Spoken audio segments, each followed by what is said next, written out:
What's up, everyone? Welcome back to the Different Less podcast. My name is Juan Felipe Sierra. I've been in the entertainment industry for the past 13 years, and this is... And I'm Daniel. I'm your usual nerd. I like games, movies, music, and that's pretty much it. All right. So, I know usually you're the one that drives the whole, I am the leading man. You're the leading man of this podcast. I'm just here for the ride. But today I wanted to take a step towards planning it a little bit more. And we're going to do hot takes. We're going to do movie hot takes, Okay. gaming hot takes, and then anime hot takes. That sounds exciting. That sounds awesome. All right, so let's start with your first hot take. We got to start with me. Yeah, of So I'm the course. leading man. Yeah, you're the start of the show. This is how you guys know. There you go. Anyways, all right, so let's start with movies then? Yeah. Okay. So we I kind of wrote it down. I know you have it written down. I can't see shit from here, but It's okay. I know mine is a little bit bigger. I got to make it. Hey, really? We're going to compare sizes, bro? Come on, bro. Mine is bigger. Hey, pause. All right. Okay, all right. So let's talk about the movies, right? So we're gonna start with the movies.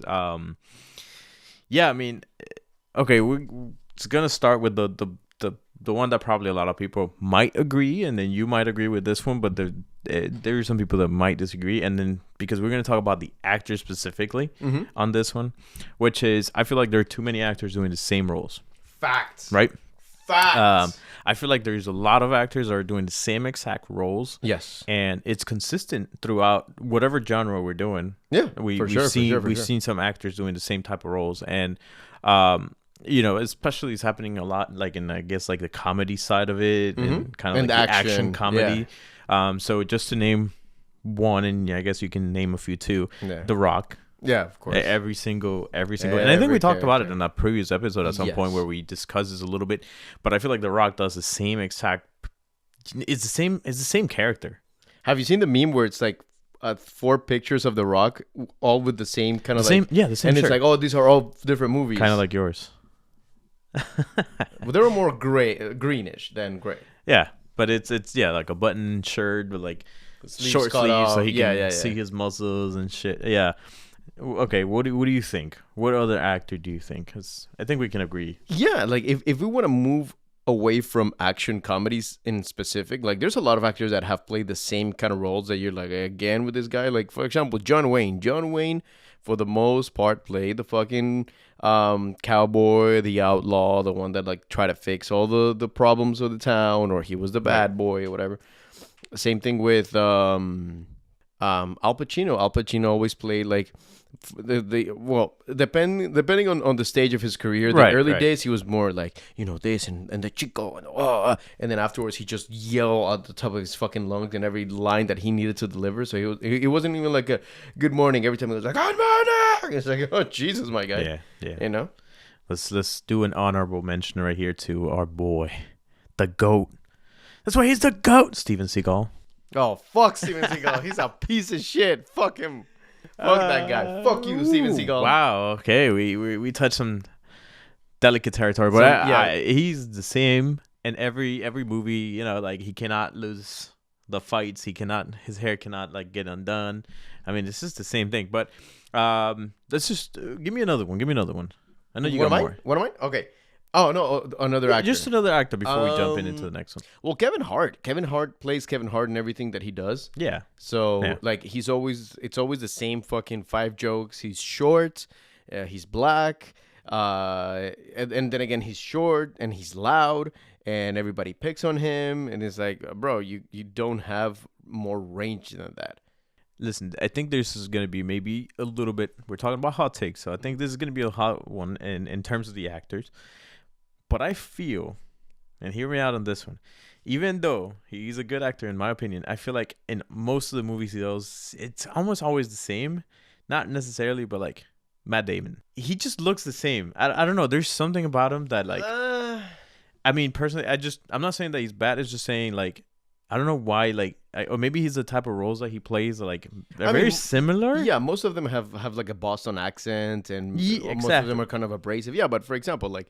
But he's good. I'm not saying he's bad. I'm just saying. Yeah, but like, I disagree. I disagree a little bit with that one because, the movies that he's made like for example, The Martian and Good Will Hunting Phenomenal. cannot compare.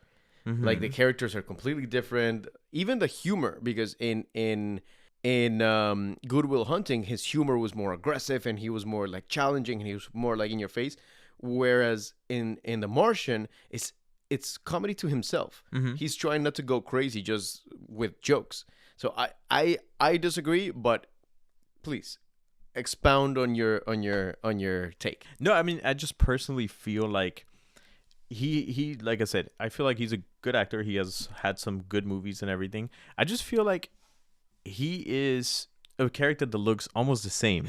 Sorry, it's just that every time I hear Matt Damon, I remember the Team America World Police. Matt Damon. Matt Damon. But I just feel like it's like the character always almost looks the same. Like he's not a. I mean, he is.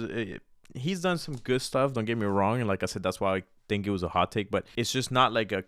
I don't think that I see him as an actor that in the movies that he's done, he's pushed himself that way towards like Leonardo DiCaprio sort of thing. Okay. Where he's like a really big variety of roles, right? Where you see like Christian Bale, right? But he I mean, does Christian have... Bale is a different kind of animal entirely. I get it, but that's what I'm saying. Because I feel like Matt Damon is a good actor. I just feel like his roles are very similar. Towards like there was a time where like he's been doing a lot of comedies too at some point, and it just feels very similar. I don't go to the movies and I'm like, oh fuck, Matt Damon's gonna come out with a new movie. I'm like really excited to see it. Until now, I'm excited because he's gonna do a movie with Christopher Nolan, which is The Odyssey.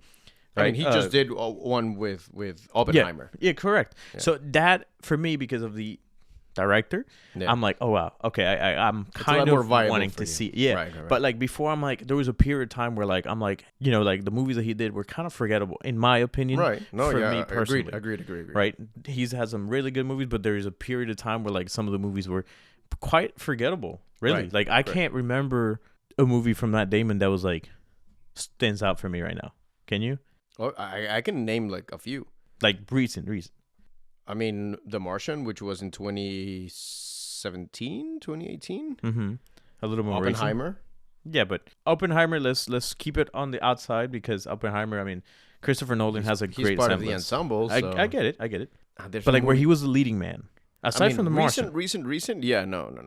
Right? Yeah. That's what I'm saying. Like, yeah, he is part of the cast. Right. But he's not the main character. Correct. He's in the cast. And I'm sure he does well because I unfortunately haven't seen it. But, you know, as a leading man, that's what I'm trying to go at.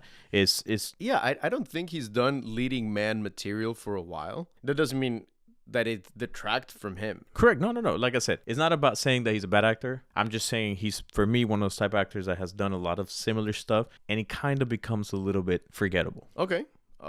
Interesting. And that's where I'm going at with that. Nice. All right. What about you? My first hot take, and this is going to piss a lot of people off, and I'm sorry if you're one of those people. I think American comedies are boring as hell. The reason why, and hear me out, they only rely on the same kind of quips or jokes or not very physical stuff. Like, for example, if a character is fat, they all like make fun of how they fall, or if a character is black, they have to put him in situations with a dress, or if they're gay, then they have to be like super extra mega absolutely gay. So it's like, and they use the same hacky jokes. This like for example, if and the same actors too, like Amy Schumer.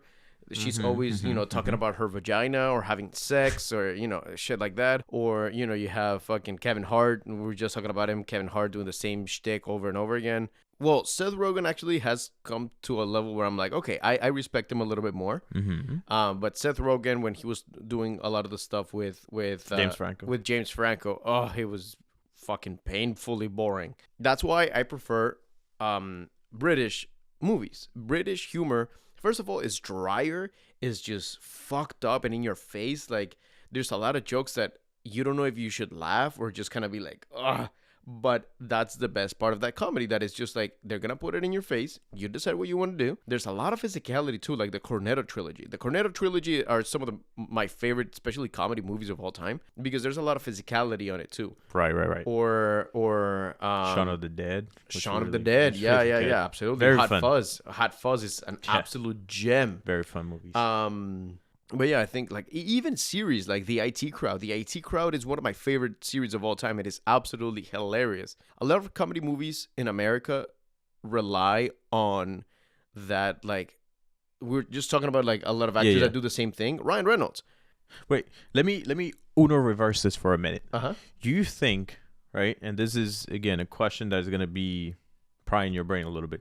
Do you think the comedy that is there and it's being written because of the audience are enjoying it? So like it's not necessarily that they're wanting to write, for example, just saying they're writing this, it's just they know that's what's going to sell, and then people are liking that. You think it's like that's but that's like soap opera. Like if you look at novelas from Telemundo, and this is not just me, this is actually from legitimate writers from Telemundo that have told me this.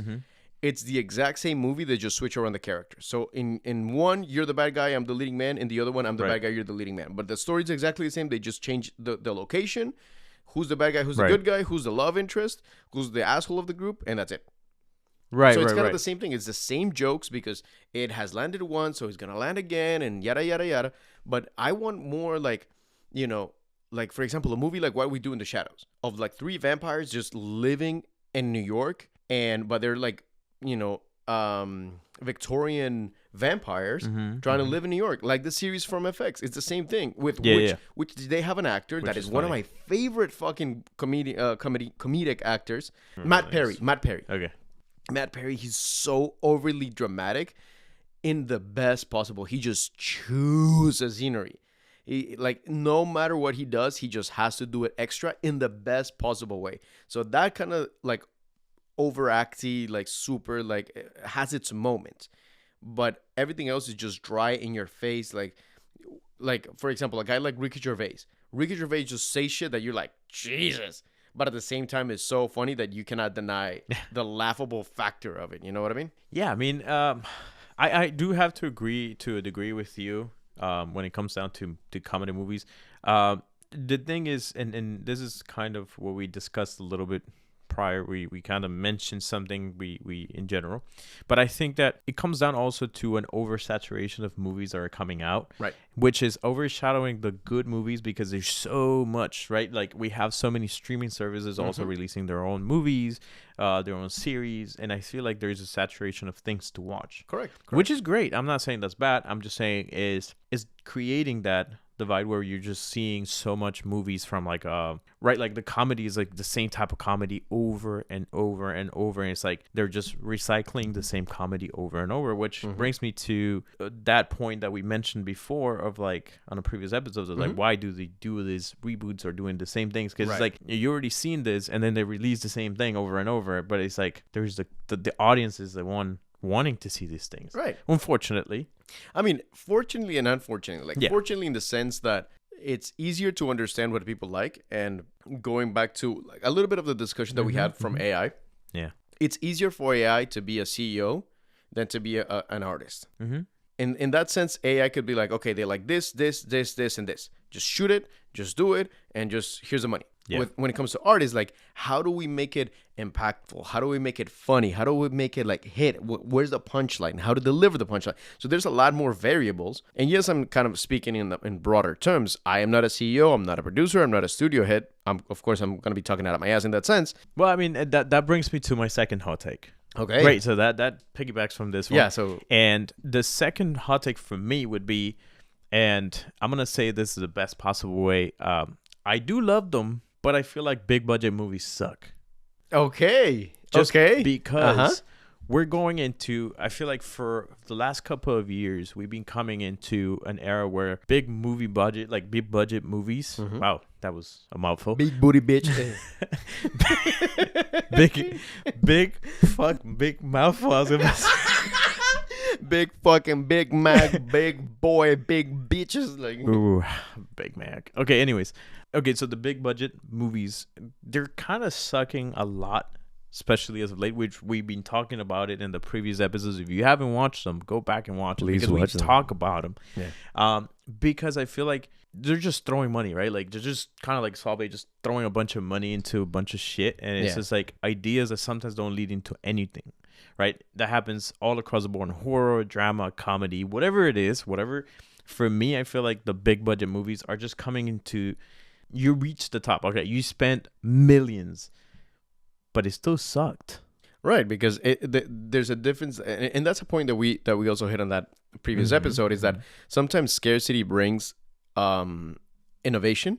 So not having a lot of money makes you more resourceful on the kind of things that you can and cannot do. So you have to plan a lot more. You have to develop the story a lot better. When the characters cannot, jump out of a plane that it's going to cost them, $300,000, they have to jump dramatically out of a car, and it's just going to be like, boop.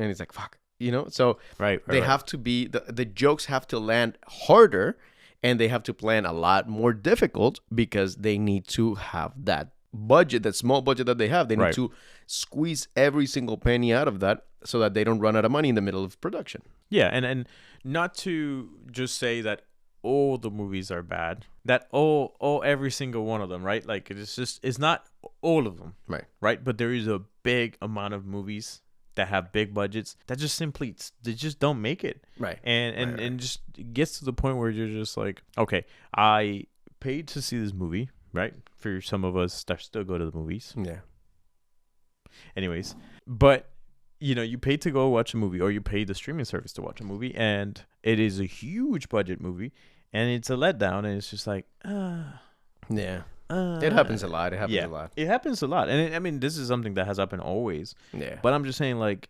like let's start putting a little bit more low budget movies in the theaters, right? Like, let's try to bring them a little bit more into the theaters, because there's some really, really, really good independent films or movies, or with less budget than, say, Oppenheimer, which probably cost I think that was like $300 million.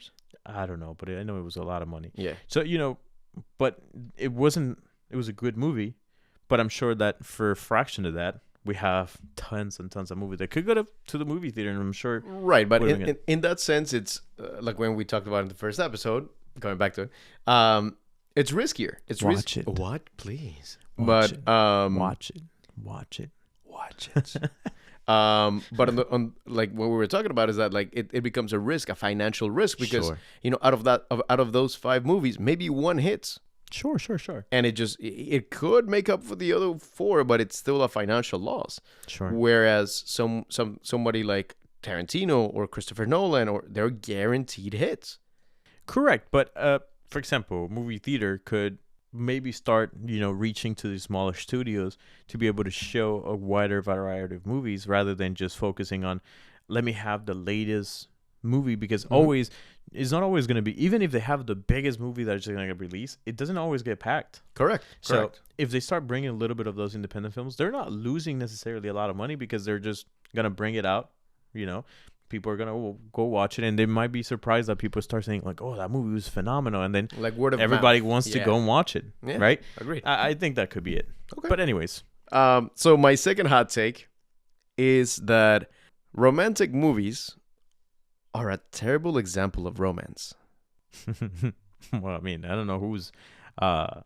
No, I've met a lot of people that are like, this movie is just, that's how romance is supposed to be, because people compare like normal romance to Titanic. Like, if they don't feel like they're about to fucking kill themselves for them, it's ridiculous. I'm sorry, and also something that I heard, I don't remember where.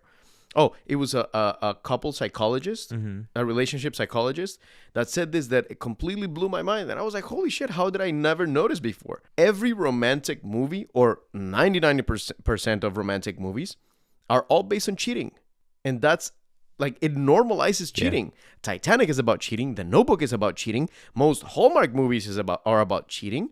Most romantic movies in general are about cheating. So where's the romance in that? The message shouldn't be, listen, the message shouldn't be pursue your happiness by cheating. End the relationship. It's okay. It's okay to end the relationship. If Yeah. you're not happy, end it. But for fuck's sake, they just show really terrible behavior and pass it off as romantic, like stalking, like in 500 Days of Summer, or Love Actually, where there's a guy stalking a fucking teenager, or stuff like just saying no, and love finds a way, and Yeah. you should. But come on, One of dog. those movies, actually, I was thinking about it, is The Vow. Yeah, Where like they have an accident, she forgets everything, and he has to make her re-fall in love with her, right? Channing Tatum has to make, I think it's Rachel McAdams, that she forgets everything after the accident, and he has to remake her fall in love with him. And I'm sure a lot of people are like, if that happens to me, would you do that? yeah. And you're like, no, bitch. You're just you can't remember me. You're going after another guy. I mean, I loved you. But shit, Right. That's a lot of pressure. but there are legitimate stories that people that have forget, Sure, but it's sure. like 1 in a million. Like, again, that should not be the standards of romance and love. Love is not about, big, gigantic gestures. Coming from a single guy that has been chronically single for a long time, it's not about that. I have done it. It doesn't Forever work. alone. Yeah, no. I'll get somebody. It's okay. But yeah, like for example, another movie that is just what was that movie? Well, like something like You, the series You. Yeah, but that's just talking on It's on a stalking. whole new level. It's stalking, but there are people that legitimately say, "Oh, I know it's stalking, it's creepy, whatever, but he's so hot." It's like, is that our fucking standard? Yeah, they're gonna defend it, and I don't think they should do that because, again, like you're saying, it's absolutely true. We can't just normalize the fact that these things are happening, and the girl's like, oh, but he really, really, really liked her, Yeah. and he was really wanting to get her. Well, no is no. Yeah, no, Simple. It's no. Well, no. There are no's that are yes, and there are no's that are no. But If it's a no, like no, it's like yeah. Shut the fuck up. But if it's Shut like up. no, No, shut hey, up. no, that stalking is a no. is not okay. No. Stalking is never okay.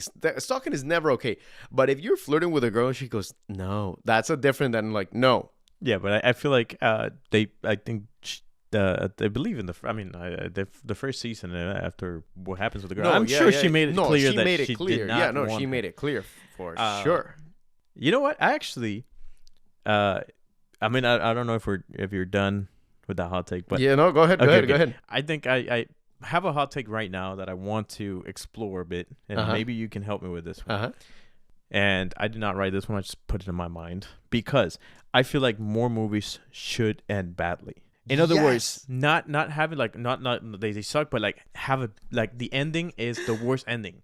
Like yeah. the main character dies, or like the love story, like they break up, they never make it together. Like more bad endings. Right. Like the evil guy wins. I just want to see more of that. That also plays into like making good sequels. Like for example, Empire Strikes Back. Empire Strikes Back is the perfect movie for the analogy that it just shit after shit after shit after shit. They get betrayed. Everybody gets betrayed. Darth Vader fucking just wins. Yeah. And everybody's fucking sad.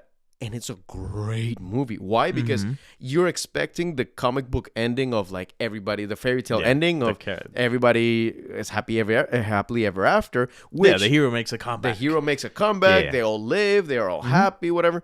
Which you reminded me of something that it's one of those, again, those pitches that I never made. But it's like, imagine the love story, like like Cinderella, that she goes off with a man that she doesn't know just because she danced with him, and her shoe fell off and he found her shoe. Can you imagine like how miserable she would be afterwards if he's like just a controlling fucking asshole?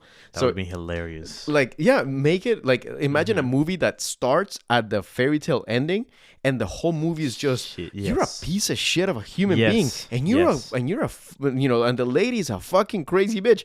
So imagine a fucking super controlling boyfriend and a crazy lunatic just I'm gonna slash your fucking tires kind of princess. That to me would be a great movie. Why? Because it's a deconstruction to a lot of those tropes. Yeah, I absolutely agree, and I think we need more of that. We need just more, because I think that's the whole point of like the whole sequel of the Avengers with Thanos. Yeah, when like he snaps his finger, yeah, he wins. Infinity War, he wins. That's when Endgame comes in, and sure, they make it happen at the end, but we still have a hero loss at the end. Tony Stark dies. Tony dies. But what a great which sacrifice. which is one of the best death scenes in a comic book movie. Yeah, absolutely. I think it was a great send off for a great character that did so much for the MCU. And I think it was a great send off. But I think I would like to see more of that because, like you said, the point that you're bringing is phenomenal. Like that, I would love to watch that. Like, for example, Seven. Seven is one of those movies that the bad guy wins. Exactly. Even if he dies, he wins. If you want to make a lot of reboots, if you want to make a lot of remakes, okay, we already established that. Right. Then try to make some of those that have those bad endings where like people are gonna leave the theater like, fuck. Like fuck. I needed a little bit more, motherfucker. They just come out and like, that did not. Why couldn't they fall in love? Exactly. That is, I think, actually, 500 Days of Summer, I think, ends like that. Yes. Like, they don't end up together. No, because she kind of has a fucking backbone and she's like, no, you're a fucking prick. Yeah. Exactly. So I would love to see more of that. Yeah, I 100% agree. Now, I think we should move on to our gaming hot takes. Ooh. Because we are both avid gamers. Right now, like, I think that the gaming industry is at a point where, and I'm gonna start with mine. Yeah. With my first hot take, is that what you were saying about like movies, like high budget movies. That's exactly the way that I feel about AAA titles. AAA titles bore me to death. Oh yeah.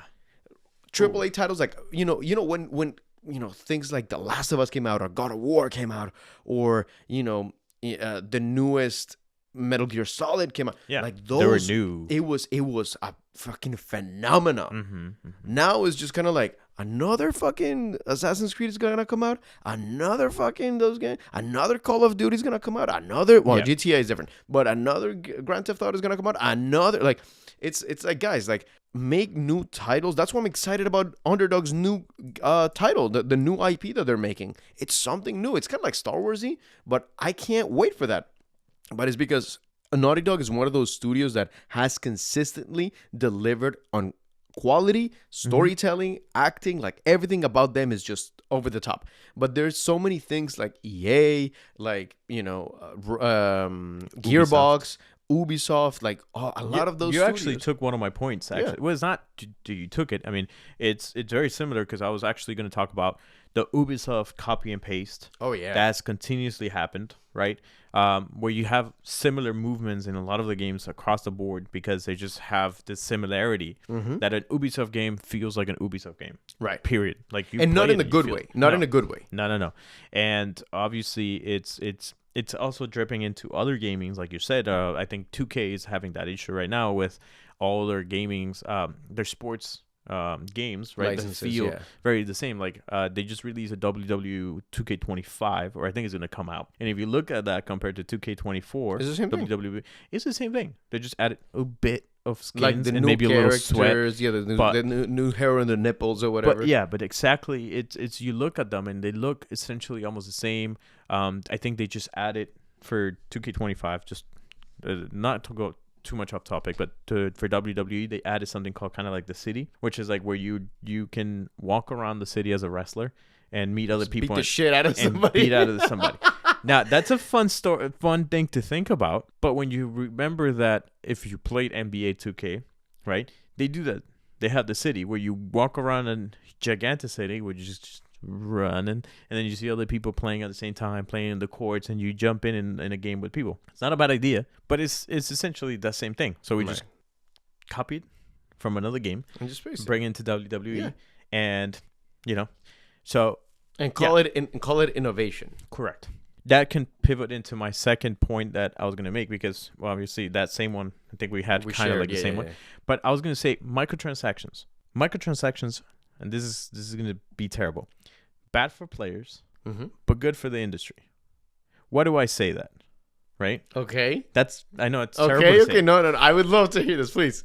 Why is it bad for players? Because obviously we are forced into spending money to get certain things like skins and stuff like that. But why do I say it's good for the industry?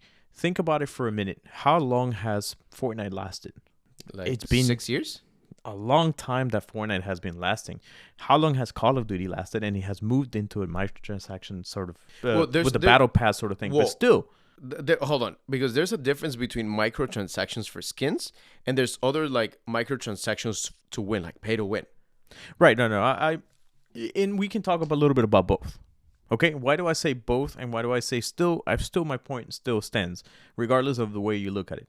Why? Because those microtransactions and those battle passes, those pay to win sort of things, they are keeping some of the games alive, and which is making the point of maintaining some of those games that have remained to this day still relevant. For example, I'm gonna give you an example of one that I think has still been relevant even though it came out years ago. Rainbow Six Siege, right? They released skin on skin and skin and skin, and the game hasn't changed. I think they just announced that they're going to do a new one. But why do I say it's good for the industry in the sense of they made a game that still to this day is so relevant on a lot of people's mouth, right? Or like the people play it, people stream it, right? I think Overwatch just became more streamed than Marvel Rivals, right? With the new season? Yeah, I think so. I think it just passed. I think they just passed. I was reading something about it earlier. We'll have to look into it a little bit, but I think Overwatch just passed again on the streaming for Marvel Rivals, which if you think about it, it has maintained those games. Now we have a rivalry kind of streaming of those two games. Right. So bad for players. I'm not saying it's good for the players. I'm not saying it's good. It's terrible because we had to spend money, but it keeps some of those games alive. Yeah. Okay. I agree in the sense that like battle passes and DLC do maintain the lifespan of a game. Of course. Here's the problem, and here's why I don't like pay to win. It's not the battle pass or the DLC itself. It's the gameplay and how it makes people feel. You can have a beautiful looking game with terrible gameplay. It's not gonna last. You can have an ugly game with great gameplay, and it's gonna last. It's all about the gameplay and how it makes people feel. Look at Five Nights at Freddy's. Five Nights at Freddy's, I've never played them. I've seen so many people play it. But even it's because of the feel. It's not about the transactions. It's about the feel and the gameplay. I understand that. And like I said, my point is saying it's bad for the gamers, right? But it's good for the industry in the sense that, again, it has kept a lot of games, whether they suck, whether they have terrible reputations, whether it's just a loophole of like pay, but it just keeps games going too. But it keeps studios going too. Just as though like it keeps good games going, I think it also prolongs the lifespan of a mediocre game. Sure. And I understand that the companies are going to try to make as much money as possible, but they should know, okay, we should end this game by this day. It shouldn't be up until like nobody plays and they're going bankrupt that they should be like, okay, I guess we should shut down the servers. That's why I preferred like how gaming was back in the day. And yes, I'm being that guy right now of like, oh, games were better because they knew that they had a finite amount of time, and they knew that by this time they're not gonna play anymore. So they planned ahead, right? And now one studio could be working on two games instead of trying to like drag a dead corpse just to see if they make them a little bit more money afterwards. So I think it's a double-edged sword. No, that's what I'm saying. Like, I think it's bad for players. Right. I just definitely think it's bad for players because a game that gets prolonged for so long is just going to continue to have the same game going over and over and over, and we stop getting new games for a while, right? Like some of these are not releasing as often because they have this game that is just continues going.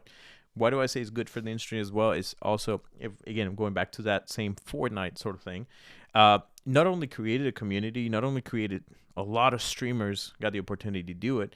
Not a lot of people got to play it, but through these microtransactions, they've been able to update the engines, right? And give a little bit of fresher look to the game and trying to bring back some of those players. Like I said, I don't necessarily agree with this fact that we're keeping the same games going for so long. Like I said, Rainbow Six Siege, which was a really good game, very tactical, right? And then they start adding these characters that were just like really wacky instead of like keeping it as it was, right? Because it was supposed to be like very tactical, and then they started adding some operators that were like a little bit just wacky, bullshit. Kind of like Call of Duty going and copying a little bit of that Fortnite. Adding with some Warzone. really wacky skins, adding the Warzone. So in the sense of, what do I say is good for the industry in the sense of also a lot of people are enjoying those type of games, and Correct. it has kept people engaged in those games. Correct. Which keeps the industry going and allowing some money to come in and then being able to release some games. Some studios release games every year. Mm-hmm. Sometimes they're shit, sometimes they're good, but it still keeps the game. Some studios can afford, and they rather do it that way of we release one game, that's it. God of War, the game was great, that's it. We did one DLC, done. Right. Uncharted, same thing. One game, boom, done. We're going to the next. Some studios do that, and I know a lot of us appreciate that, but I also know that there is a lot of people that appreciate Warzone. That's like their go-to, right? Their bread and butter. Yeah, no, go and play for sure. I'm not trying to knock that. It's just that, like, I think it's a terrible business practice.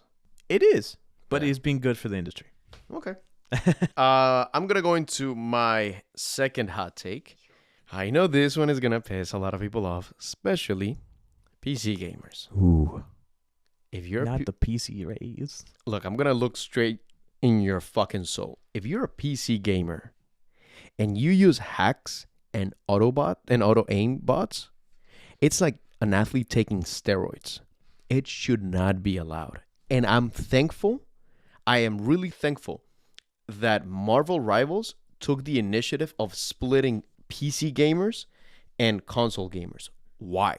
Because there have been a lot of games that don't do that, and PC gamers just fucking wreck because you cannot have those kind of hacks and kind of shit in console gaming. And console gaming is usually people that just want to come in, game for a little bit, chill, come after work. But imagine trying to play with people that have, like, in Marvel Rivals, having The unemployed lobbies. the unemployed. Yeah. And these sweaty motherfuckers that have auto aim and fucking hacks that they just, like, I have seen videos of people in Marvel Rivals that have PC game that have Star-Lord that through walls, you don't even see them. Yeah, I mean, And it's just all of them. and you hit him. It's like, what kind of, like, Yeah. it takes the fun out of gaming. It just takes it to a wholly toxic place that is like, you can't even enjoy it. You don't even know how to play it just because you have hacks. You don't Yeah. you don't need to have good tactics just because you have auto aim. That, to me, is absolute bullshit. And if you're one of those, please take a little bit more time to learn the game. Take a little bit more time to actually enjoy the game. Fuck yourself. And go fuck yourself. But I mean, that's something that's happened for years, right? And with the PCs, right? Because obviously they hack into it. I mean, Call of Duty is one of those games that Right. has tons of hackers, and they're consistently trying to do that, right? And I think in the computer, there is, I'm sure there is a way to bypass that, and that's why it happens. But when you download a game in the computer, you have to download that anti-cheat. Is something that's installed within the game, right? Like Bungie does it for Destiny and stuff like that. But regardless, people still find a ways around it and do it. But I definitely agree. I think take a walk, take a shower, and Wash your ass. allow some of the 9 to 5 people to come home and want to play the game to not fucking get absolutely ravaged by you, bro. Like this is just not the way. It's not the way. And if you're gaming, please, not everybody should be at the level that you find scrutiny in. So if you just go into a lobby and start calling people bitches and pussies and low diff and you fucking suck or whatever, bro, like, find another thing to do and find something with enjoyment. Like, don't shit on other people, please. Marvel Rivals, you don't have to get a lot of kills to be useful in your team. For Just sure. saying. For sure. Just saying. For sure. You can get 0 kills or 1 kill as a Shang-Chi, as an Iron Fist, but like completely disrupt the whole flow of the game. Correct. And you still did your job. Yeah, like a tank. Just saying. Yeah. Just saying. Like, for example, Because they get kills, you don't have to call them a pussy or that they fucking suck in the game and they need to switch the character. They're doing a specific job, which is take the healers out of the game so you can move. right. Just be clear. let me get something into Marvel Rivals because I have been playing a lot. Yes, I'm still in gold. I know I'm not in like those super ultra Competitive mega, ones. yeah, all that shit. But especially for the ones in gold, and the cat's taking a shit. Like, if you don't know how to play a tank or a healer, please take the time to learn them. We have played enough games where the healer is attacking and the tank is on the defense. How the fuck are you supposed to do that? If the tank doesn't advance and the healer doesn't heal, you're fucked. Yeah, man. You can have the best DPS in the world. If nobody's trying to heal you and nobody's trying to defend the healers, you're fucked. Yeah, but I also seen some videos of like DPS. It's like they think they're so good and they just disappear into existence, and you're like, well, I can't fucking heal. Like, no, right. No. You know, it's like I can't remember the game that we played just last night. Mm-hmm. The fucking cloak and dagger didn't heal jack shit because he was attacking, and they had really good kills. Like 23 kills. They had 23 kills. Was crazy. Yeah, but I died like 18 times because that motherfucker never healed me. Anyways, Marvel Rivals rant over. Do you have any other? I do have a small one. Okay. Very small one. I know you're going to go. disagree highly with this one. Go. I do not replay games, no matter how good it is. Oh, shit. And I'm sure there may be some of you that watch this or listen to this that may agree with me. I do not replay a game. Doesn't matter how good it is. I think I've only done it with one game, which was Cyberpunk 2077. Okay. Just because I found it fun and it was actually quite shorter than I expected. Like you can end it quite quickly. But aside from that, I do not replay any games. It doesn't matter how good it is. I love the story being a one-time thing in my head, and I'm like, great. No, bro, I wholly disagree with that, and I love that we disagree on this shit. Why? Because I love replaying games because there's a lot of things that either you cannot do in the first gameplay, or there's a lot of hints that you see, kind of like movies, that the more you play it, the more you're like, it was in my fucking face the entire time. Sure. Like, for example, I'll throw you one. You play God of War, right? Yes. Do you remember, oh my God, what was that character? I'm going to spoil the hell out of God of War, so if you haven't played it, I'm sorry. Odin turns into Tyr. Mm-hmm. Mm-hmm. Something that a lot of people haven't noticed. Yes. And the reason why I noticed The tilde. the accent on the Y. Isn't it called tilde? Tilde, bro. Tilde, la tilde. Fucking tilde, my I think guy. it's tilde in English. Whatever. The accent marker, the tilde, the line on the top. Over the Y. Over the yeah, Y. yeah. On the Y. If it's the real Tyr, it has a tilde. If it's not, it doesn't have it. So that's something that you never notice. Until you play it again, you're like, holy shit, but it was like, no wonder the fake Tyr was trying to get them away from Odin and away from Asgard and away from all this shit because he was benefiting Odin because he was Odin. So that's the kind of shit that you have to experience. It's to replay the story to see all the nooks and crannies, brother. I get it. 100%. I understand. But there is something so satisfying for me to play that one-time story, and I'm just like, I put the control down, and I'm like, that was fucking phenomenal. It got me in my emotions, and I enjoyed it. Next game. Wow. It's like, okay, let's just put a small example. Red Dead Redemption 1. Mm-hmm. You're never going to feel the same way, or some of you may, but when John Marston gets gunned down at the end, that one moment, everything fell apart for me because it was so brutal. Yeah. It is extremely brutal. If you haven't played the game, play it. If not, watch it. There's plenty of YouTube videos now. But it was so brutal the way that he just gets gunned down at the end. The feels that I had on that moment, I was like, fuck. And then I was like, now thinking about replaying the game, which is, I think, close to 30 hours, and reaching that ending again, for me, it wasn't like something I wanted to go into the next game. I enjoyed it. I loved the way it ended, and it just hurt me as much as it needed to hurt me at that moment, and I moved on. Interesting. But it stayed with me to this day. I still feel like that's one of the greatest endings, one of the greatest deaths. It was so impactful. Yeah, because that I'm like, fuck. Because you're at the cusp of everything. You're like, oh shit, he's gonna make it, and placata. And he's like, ugh. Yeah. Just if you haven't seen context, he is trying to take down his old gang, right? Because they're holding his family kind of hostage. Yeah, the government is. Yeah, the government, and they force him basically to go after his gang and former gang, take them down, and then they give him his family. He gets his family, and you get to play as with his family for I think it's like maybe 2 hours, 3 hours. You get to do shit with your family and shit like that. Take and care then of the house or whatever. And he's like fucking like 15 guys, and you just get gunned down. Yeah, and the part that hurts the most is that they let you play the red eye. Where you're like, yeah, and then just it gives you false hope of like maybe you're like, I'm gonna take these motherfuckers out, and just immediately like a hail of bullets. Yeah, so, but that's what I'm referring to in the sense of like that was a one-time scene where like I loved that game so much, and it got to my feels. I put it down, and I just Okay. Damn. Move on to the next one. Damn. It hurt me, and I was like, okay. Damn. But I get it. But hey, that's what we're here for. Hot takes is our hot takes. If you have a hot take, okay, but hold on. If you have a hot take, and if you disagree with anything that we've said, please let us know. I would love to see what you have to say. We're just two people. We could be 1,000% wrong, or we can be 1,000% right. Wait. Real quick before we move on to the next one. Do you have a game that you just finished and you're like, I don't need to play it again? That you think it was really, really good, but you were like, you got that feeling of like, okay, the story was phenomenal and this is it. No, either I never complete them because it just doesn't interest me anymore, or I replay it one more time, at least twice. Okay, so you replayed Dante's Inferno? I never finished Dante's Inferno, and it's right behind me. Yeah, I was gonna say if you move a little bit, I know. If he moves a little bit, there's a copy of Dante's Inferno right behind him. I know. Yet he didn't finish it. No, you want to know why? Because I had to sell my PlayStation 3 so I can get a PlayStation 4. Now let's move into anime hot takes. Yes. Anime hot takes, which people are gonna hang us by our balls on. Go ahead. Well, you talking about an anime or a specific? Because there is something that I need to get out of my chest. Mm-hmm.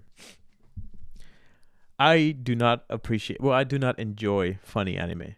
I do not necessarily enjoy when the anime is overly funny, in the sense of like being like cringe. It becomes cringy for me, right? And I'm just 1,000%. like, I'm like, bro, like One Piece. One Piece. No, it's a really good anime, but it's just it gets to my nerves when like it just gets overly cringy. They're just like, I want to see characters. I want to see like series like Monster that you recommended. Oh yes, right? Yes. The Death Note for me was great. Yeah, right. It's very serious. Well, Death Note also has some really cringy moments. It does, and they're inevitably gonna have cringy moments. Most anime is gonna have at some point something that we think is gonna be cringy, but relatively, it keeps the comedy down to a degree. Now, for example, one that has a lot of those little cringy moments, kind of sort of thing. It's Demon Slayer. They add a lot of those little moments, and you're just like, okay, I was very invested, and then they did this phase, and you're just like, okay, but why? Why? No, but there are some comedic anime. Sure. Like I think that action or predominantly action heavy animes that sprinkle in comedy just for the sake of that they have to do it. Correct. That's where I think they fall short. But there's two anime that I find absolutely hilarious is because they lean so fucking hard on the comedy that there's no way that it couldn't be done anywhere else. There's two, Nichijou and Konosuba. Now that we're talking about that, the reason why I think it kind of connects into my first hot take is that I think dubs in most dramatic animes are better than the subs. Okay, yeah. I can hear the fucking boos. That's why I made a dramatic pause. You can boo a little bit and then come back. I mean, I definitely think that I like personally watching dubs a lot. But for me specifically, the most important thing for a dub, in my opinion, is when there is like a lot of action. Yeah. Because I can't fucking read and watch at the same time. I get lost. Like there's so much going on the screen, and you're also trying to read in the bottom like, I'm gonna steal your shit, and then you're just like watching them like flying, and then everything's happening, and then like it takes off a little bit of that immersion. Correct. That's why I liked seeing the dub there. But I have a rule when I watch anime. I have a rule. If it's dramatic, it's dub. If it's funny, it's sub. Why? The jokes. Not only the jokes, the way that the jokes are delivered. So in Japan, they have such bravado and such like confidence saying it in such a dramatic and in your face kind of way that there's no other language that can compare to. Like even in Spanish, that I've seen dubs in Spanish, some of the jokes don't land because they don't have that back. Like for example, One Punch Man. One Punch Man, I can't watch it in dub. But when it comes to like to super dramatic, fucking just tear-jerking scenes, I prefer the dub. One of my favorite anime of all time, and what I consider the greatest anime and the greatest dub and the greatest everything of all time, I have it right behind me. It's Full Metal Alchemist Brotherhood. That is the greatest, and it has the greatest acted scene of all time in anime, and is the fucking it's a shame that it's raining scene. I know I'm getting super heated. I'm sorry. This is a really hot take for me. Believe it or not, this is a little fun fact. I watched Full Metal Alchemist, but not Brotherhood. You bitch. Because I started watching it and I watched the whole entirety of it. And then I realized Brotherhood was out. And I was like, but why? And then I started watching. I'm like, it's the same thing. Now, but it's not. I get it. I know it's not. But I was like, fuck. Like, I just watched the whole entire thing. It was like fucking, what, like 5 seasons? No. Well, yeah. I think it's like 4 seasons, whatever. It was long. And it was like each season like had 30 episodes. Yeah, each season has a lot. And I had just finished watching the regular one. And then I'm like, fuck. Now. I was like, now. To me, Brotherhood is better in some ways. But the original has some great, fantastic fucking ideas. Mm-hmm. The way that in the original Full Metal, they depict Roy Mustang as somebody that suffers from PTSD and that has nightmares every night and has to like live with the fact that he was in war and that he had to kill somebody, and that, you know, in Brotherhood they kind of like allure to it. But in the original, like, there's a scene where he's fighting with Ed and he has the ready to spark him, and you see Ed's like face that he's fearing, and then he remembers Ishvalan, the Ishvalan kids that he was shooting, and this is something that it's a small hot take. I think anime used to be better in the sense of taking a lot of the more serious stuff much more seriously. Like, the scenes were darker. It would take more drama for it. It would like hold on to. It wouldn't need as many jokes. So, like, for example, the original Full Metal Alchemist. We want to continue with that. Very serious. Very serious. Very serious. Very serious. Or Hunter x Hunter, the one from 1999. That was there's a scene where, since the colors are so much muted and darker and the shadows are heavier, with Kurapika's red eyes, you really saw those red eyes. Mm-hmm, but in Hunter x Hunter from 2011, the colors are so bright, so saturated, so overblown that the red eyes are just kind of like any other color.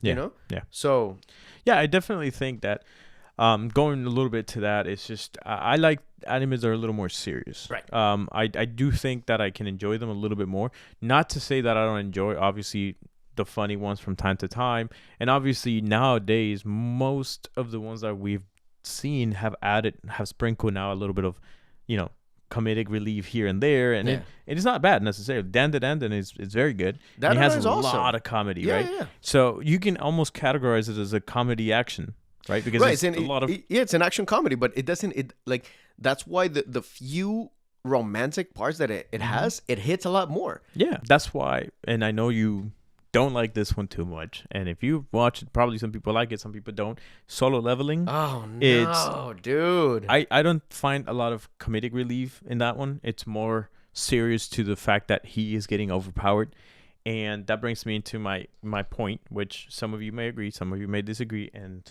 definitely some would not have an opinion. Oh my god, the way that you just fucking stared at me. I love OP characters. Oh, I absolutely love OP characters. I like a character that just lands and fucking erases a map, just because it is so enjoyable for me to watch when like a character is like really overpowered. One of my favorite scenes is when Madara comes back and starts destroying everybody. Okay. Like, I like seeing overpowered characters done right. I want to see them. Like, that's why I like Solo Leveling, because there's some scenes that are just like, fuck, like, that was fucking great. He cleans house. Yeah, that was great. But there's a difference between an OP character done right and an OP character that you're like, okay, that's just bullshit. There's many. I mean, if you expand it on All Might, he's like a crazily overpowered. Correct. Character. But he is an allegory, because he doesn't even last past season 1 with his superpower.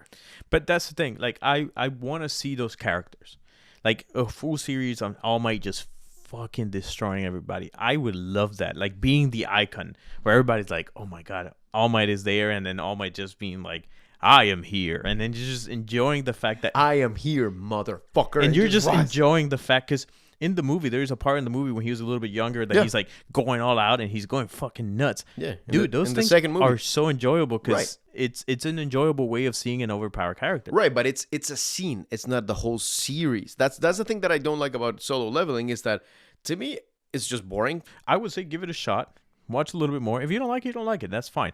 But I do like seeing those overpowered characters. I mean, Hell's Paradise is really good. With the main character is really strong. But again, I do definitely love to see when like an overpowered character is on screen, and I would love to see like more of them, right? Like when we go to Fire Force, the captain, fucking amazing power. I just want to see more of that. And then it's like, I get what you're saying about like just one episode or like sporadic scene in there, but I'm like, man, it hugged me so much. I want to see more. But that's exactly why they do it that way. Sure, I get because it. if there's a whole series like that, you're gonna be like, all right, I'm bored after like an episode or two. So that's why those sporadic scenes hit a lot more, because they leave you wanting more without actually giving you more. There's a writing hack. It's called give. Sorry, she's behind, and she was like leaning against that, and that's like wobbling a little bit. Like, and I'm like trying to like call her attention. I'm like, hey, stop! Yeah, I was like, don't fall. Okay, imagine like, I was like, oh shit. That I have 2 cats. Sorry, it's and one of them is just kind always, of a rascal. Yeah, she's always roaming around. Anyways. There's a writing formula that it says, give the audience 2 + 2, don't give them 4. Okay. Meaning, give them snippets, but don't give them everything. Just kind of like how in spy films, give them a little bit, but leave everything else to the imagination. And it's because we think, or we imagine, holy shit, what else could they do? But the smartest thing to do is not give it to you. Because once they give it to you, you're going to get bored, and you're going to be like, oh, I know what they can do, and that's it. But see, that's the thing. Some people might get bored, but some other people really want to see that. I guess. Some people really want to see just overpowered characters. I mean, kind of like in gaming is one of the things, like Kratos being like this. Obviously, he goes through some struggles, but he's OP as fuck. He's stronger than most, but like... He struggles, but... Yeah, because... Hello? You can still get killed. No. Yeah, but technically speaking, if you follow the story, he is destroying everybody. He's fucking everybody. Yeah. So, it's kind of like that. Like, I would like to see that. Yeah. Do you have any more hot takes? No, I think that's it for me. I have one last one. I mean, I have. Listen, we have a lot. I have more, but I have one last one. One. Just one. I think most anime and I think most anime are written and are animated in a very similar way, to the point where it's like, and I heard this from somebody, and I don't remember who it was, but they said that unless your anime stands out, whether it's animation wise or story wise or character wise or whatever, it's just gonna fall through the waistline. Kind of like for example, Dandadan. Imagine, fucking X-Files in a high school. That's awesome. But there are so many other anime that I've seen that it's like, oh, that's just like Naruto, or oh, that's just like Bleach, that's just like this other, and it just, I think it just takes away from the quality of the level of storytelling that could happen. And I think that's also why the animes and the mangas that are so strong right now are so prevalent, is because they made such a drastic change. Hey, we have a visitor. Oh God. Get down. Yeah. There you go. But yeah, I think there's so many that look exactly the same, and the characters are exactly the same. The look of it is exactly the same. So I love the fact that now we're getting into the really weird, weirdly designed, weird stories, weirdly animated, and weird color palettes. Like, for example, I love that in JoJo's Bizarre Adventure, the color palettes change all the time, where characters have green hair, and the next scene they have black hair, and the next scene they have blue hair. So the color palettes change so much that you're like, it's a truly color wonderland. Yeah. And that's why it's so awesome. I don't know what you think about that. No, yeah, I definitely agree. The animation, and a lot of them tend to look very similar, tend to look uninspired in certain areas. And I understand we mentioned this in our previous episode. Watch that. I'm just kidding. But we did mention that we know that some studios are pushing these artists to release stuff, and I understand that. But then that doesn't allow to have a proper identity for some of these. Like, for example, you look at Demon Slayer. The way that Demon Slayer is animated is phenomenal. Absolutely right? phenomenal. It looks beautiful. But then you run into some other ones where like it just falls a little bleak. And then I know this may not, is it? I don't even know if it's considered an anime. Invincible. I mean, It's kind of, technically but not really. it's not. Technically, it's not. But let's just talk about that animation in general. That animation is it's. I love Invincible. As soon as I saw it, I bought the books, all of them, and I read them too. And I love it. The brutality, everything is really good. But the animation in the series, it's not that. It's a little stiff. Yeah, it's not bad, but it's not great. Right. It could be better. Right. Some scenes look great, but not everything. And going back into some anime you do have that. I like when they're putting a lot more work in, like you're mentioning. Dan has a lot a lot of that. Jujutsu Kaisen is even My Hero. Like, there's a lot of things that like. And My Hero Academia started a little bit, but then started getting better. Yeah. Like the animation hit its stride. Yeah, the animation started getting better in the other seasons. But the first season was animation wise was okay. It was like great. Towards the end, it got really fucking good. But it wasn't great. Yeah, it just started getting better towards the end, and understandably, the production value when it came to the movies was way higher. Right. But the series was getting better. The first season to me is the weakest. Yeah. But after, like, when the USJ fight happens, and then from then on, it was like, it's on. Yeah. So yeah, I mean, there's definitely some of that. But yeah, and I mean, even on Netflix, we've seen some of those where it has like really good animation. Some of them are a little janky, which is the Castlevania, which I know you're not a fan of Castlevania Nocturne. I didn't like Nocturne because the faces look so weird. I love the effects on the eyes and the colors. However, season 2, when the battles are starting, which I highly recommend you watch them, they're really good. Like, I actually enjoyed it. I was like, fuck, I'm like hooked in the battles. I was like, wow, this is actually genuinely good. And season 2 is a lot of battles. There was something that also I wanted to say when it comes to that is that, like, for example, we're now celebrating the 20th anniversary of Avatar: The Last Airbender. And even though it's technically an American animation, I considered it an anime. Same thing with Legend of Korra, and same thing with Teen Titans. Those are so heavily inspired. The OG Teen Titans. The OG, yeah, no. Teen Titans Go not the ones that came sucks after. ass. Yeah. But the original, they're so heavily influenced by anime that I think they should be considered anime. That could be a hot take in and of itself. A lot of people don't consider them. I do. Anyways. All right. Well, we dwell into a lot of hot takes, hot topics. Some may be more touchier than others. Yep. Just definitely let us know in the comments, or if you hear this, argue with yourself. If you have nobody to talk to. But if you don't, you can always talk to us. We will read everything. We'll talk to you. But there's a lot of hot takes. We definitely want to hear what you guys think, what you guys, if you guys agree with us or disagree with us. Like I said, it's totally fine. Like he said, we're just two dudes talking about it. And, it's okay for you to have your own opinion. And if you cheat, fuck you. If you don't cheat and you get paired into those unemployed lobbies, I'm so sorry, friend, but we do too. Yeah, we do too. But anyways, a lot of hot takes. Let us know down in the comments what you guys think, and where can they find you on socials, brother? Just Dan Valder on Instagram, and that's about it. For me, it's Juanfe Sierra or Juanfe Sierra Cortez in most platforms. Thank you guys for watching. You want to sign us off? Stay tuned, and then we'll see you guys on Mondays when we release the episodes. And again, stay tuned. Please subscribe and like our video. Thank you. Goodbye.